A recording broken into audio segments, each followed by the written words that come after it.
This is Kathy from Gadget Stop 321, and in today's video I'm going to be re-inking my new Kaweco AL Sport. But before I do that, I've got just a drop of Sailor Shikiori Yozakura left in the converter, and I've been using it with the 14 karat fine nib, but I'm switched out nibs.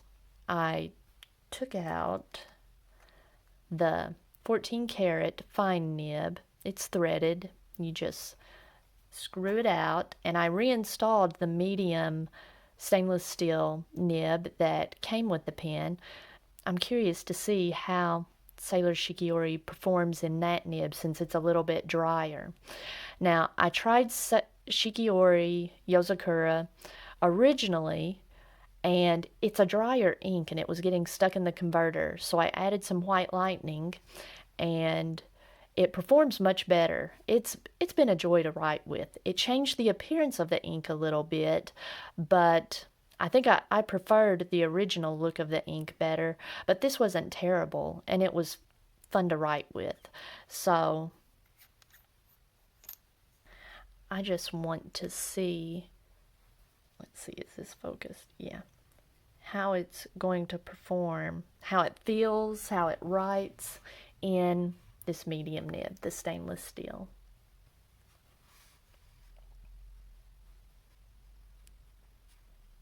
Very smooth. I'm surprised. It's looking quite a bit lighter. Yeah, I mean, that's with the white lightning in it there. You didn't get much of an ink smear.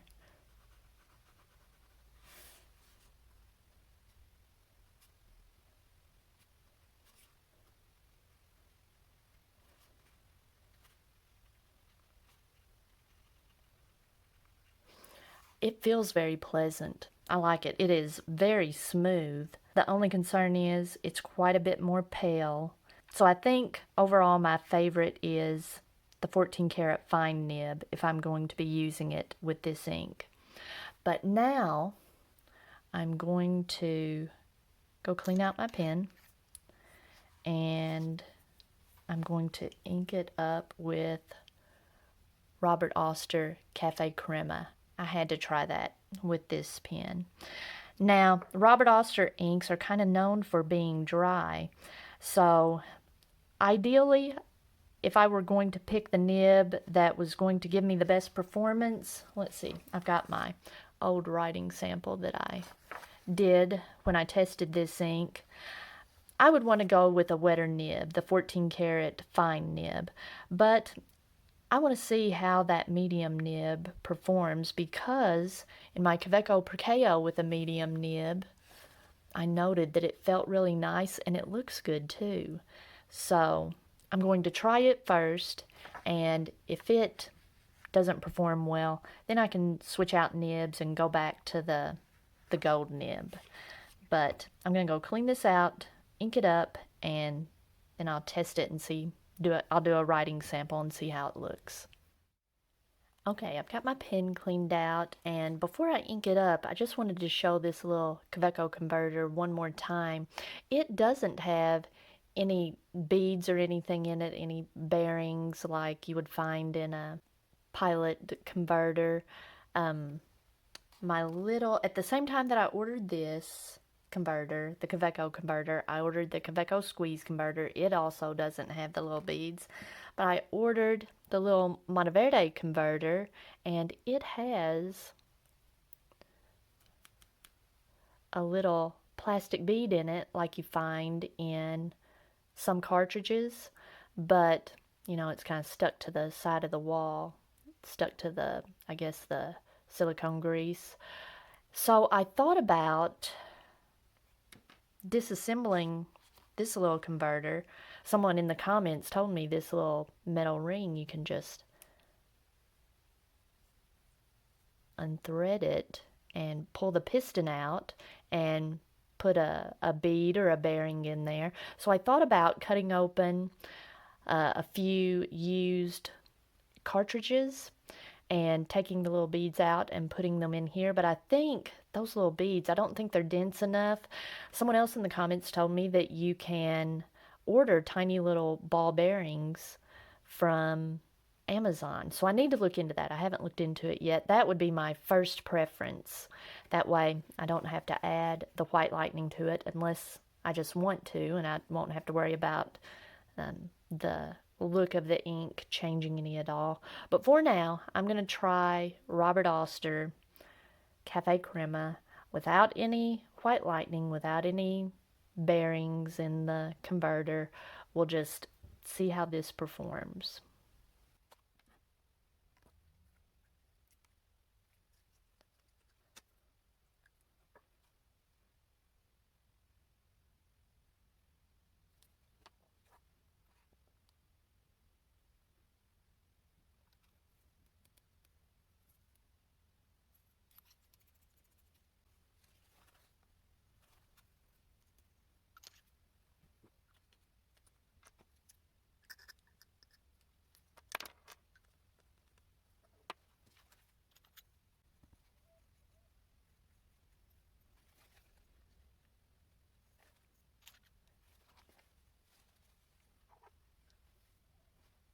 Okay, it looks like I've got some ink saturating the feed, or at least ink in the feed. We'll see how saturated it is. Let me zoom in a little bit. Okay.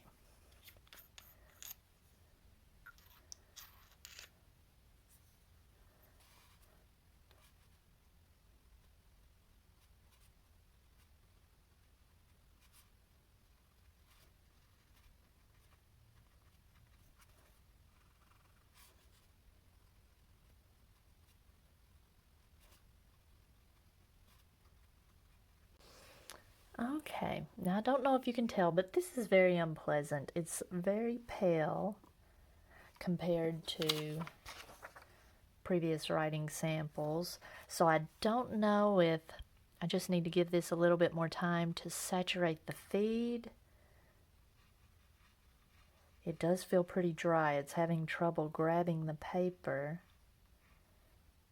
I'm going to give this a little more time to saturate the feed, and then I'll come back to it.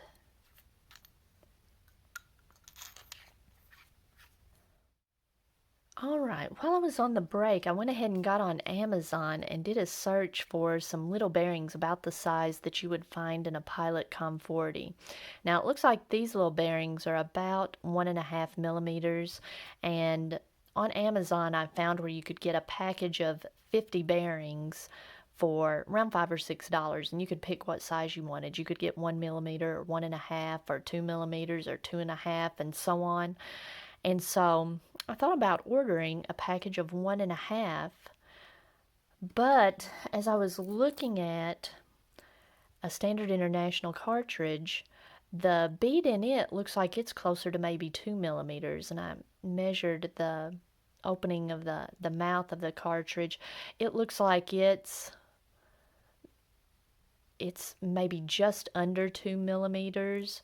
So I don't know, maybe before I order some metal bearings, I'll go ahead and try a couple of these plastic bearings, put them in the converter, my Kaweco converter, because I don't want something that's going to block the ink flow. I just want it to break the surface tension so that the ink will stay flowed down and in contact with the feed. So I think I'm going to try the plastic ones first. All right, so let's see if giving this a little time helped any more ink to work down into the feed, if it's going to be any darker or more saturated.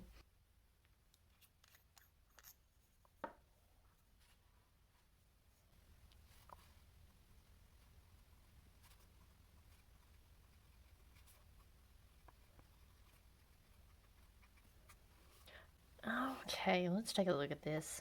It just feels like the ink is maybe not wanting to keep up with my writing. I'm writing really slow,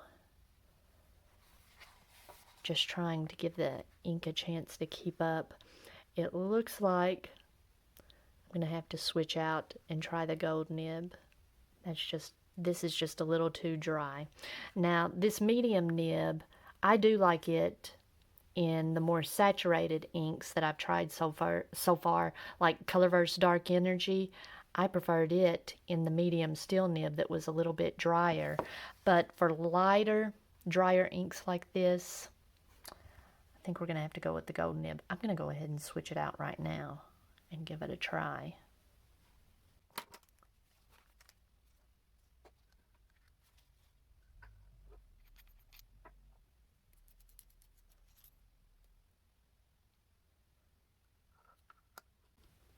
Just set my converter in my little nib holder, or you could use a sample vial to keep it from possibly spilling out.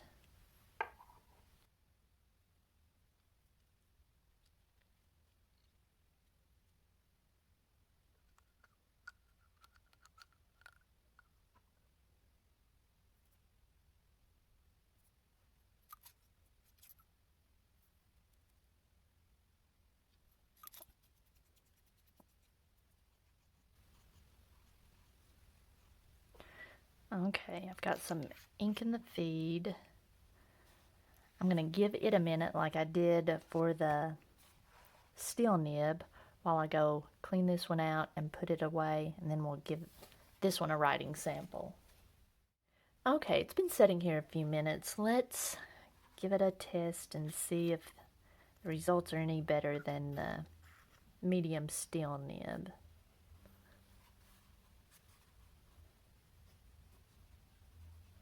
It definitely feels smoother just because it feels like the ink is flowing faster and is able to keep up with my writing. I don't know if it necessarily looks any more saturated.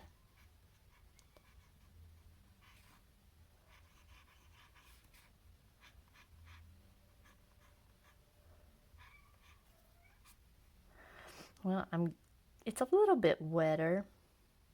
Let's see. If I slow down just a little bit.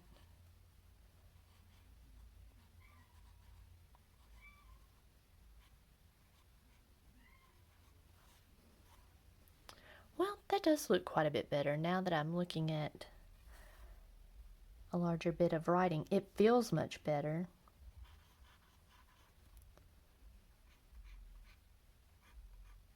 And I'm seeing just a little bit of shading. Maybe the more I write, the more ink will get down into the feed, maybe. I'm gonna journal with this for a couple of days. It feels good. I think I'm gonna like it. I do wish it were a bit darker, and that may depend on the paper as well. This is moleskin paper. This is actually a pretty good sample of moleskin paper. I don't have any problems with bleed through, or it's not really. Let's take a closer look at this. The ink's not really feathering, but it is pretty absorbent. It's more absorbent than Rhodia and Tomoe River. So I'll try journaling with it for a few days and see how I like it. Yeah, that when you look at it from further back, that is much better. Alright, if you found this video helpful, please give me a thumbs up, and if you'd like to see more videos like this, please subscribe to my channel.